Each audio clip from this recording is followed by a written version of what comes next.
Hello and good afternoon and welcome to episode 2 of the Friday Takeaway. So this is going to look at term 2, week 1's work and the key ideas that will come from it, and I'm hoping it's quicker than the last version. All right, so this week we looked at the path to power, so pathways to power in the Roman Republic, and how basically people acquired and exercised power within the society. Okay.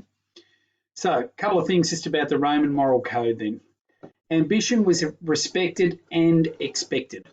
Okay, so if you're an ambitious young man, that was an admirable trait to possess. But you're also expected to be ambitious because you would want to do the right thing by your family. You want to maintain the existing dignitas and auctoritas of your family, which would reflect well on you. There was fierce competition for power as opportunities decreased the higher you moved up the cursus honorum.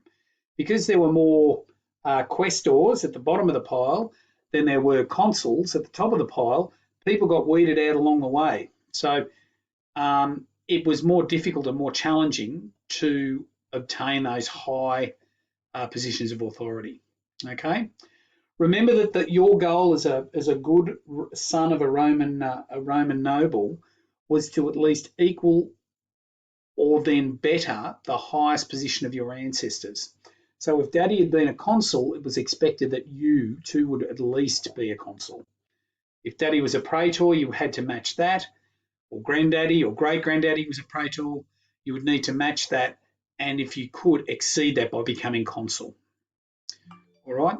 So what this actually did then is that it really gave an advantage to the old families because you acquired the standing of your ancestors, and you acquired the clients of your ancestors. So when your father passed away, you would inherit his client base. Okay, so that made it difficult for the novice homo, the new man, to break into that. And these new men were usually equites, and it was really difficult for them to get on. Now, the way in which we defined a successful man was through the exhibition of certain qualities, and some of these we've talked about already, so I won't spend too much on that. Dignitas and auctoritas, prestige and reputation, we've looked at last week. The key thing there from the remaining ones is virtus, which is virtus. The vert's pronounced a d, so it's virtus, which defined a good man who had done a service to the state. Okay, so you were good because you did a good thing to the state. It didn't mean that you were necessarily a good person, but you had done good deeds. Okay, gloria, which was defined as praise for the right actions and the reputation for great merits in the service of the Republic. So that gloria was what you received for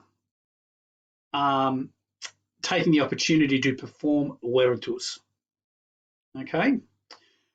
And in doing those things, what that did was that underlined your membership of the nobilitas, which were the wealthy families of the aristocracy who'd achieved the consulship.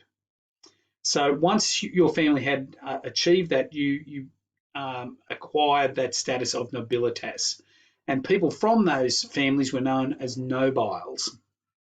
Okay. Again, though, these qualities create significant competition within the society where people are competing to do that service, to acquire those positions, to match and build on the family name, and that increased the potential for conflict, personal conflict between the participants. All right. Another way for a man to acquire power was through the mos maiorum, so the deep respect for tradition. So as there was no formal written constitution, the idea of precedent was crucial. So because things had happened in the past, that meant that things could happen or should happen again in the future in that manner. And so we bring up that idea of traditional practices as we go through. And so that is sort of what the Mos Maiorum is, the tradition. It translates as the tradition of our fathers. Now that idea of tradition, coupled with the fact that we're living in a society that is military in nature, and as a result has an emphasis on rank, gave more status to those that were of a higher rank to us, political rank or social rank. Okay, so that's where the princeps in the Senate, which were the nobilitas, the nobiles, the ex-consuls, who remained in the Senate at the end of their term, that's where they became really influential. So because they'd done the job in the past, because they were good men who'd done good things and displayed virtus, they were to be respected. And so as a result then, the consuls, because of the Mos Maiorum and the military nature of the society, they acquire great informal power.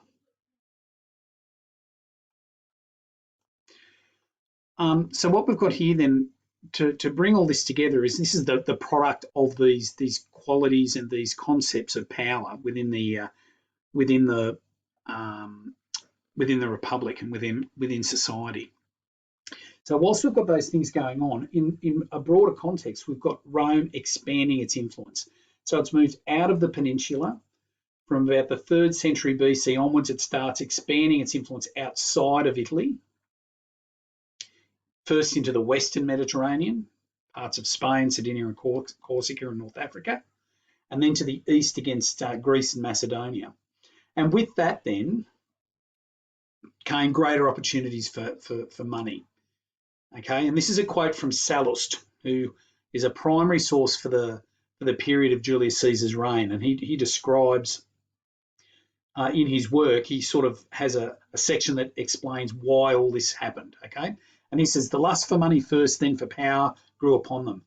These were, I may say, the root of all evil. So money, and in turn then power, is what's driving all of this.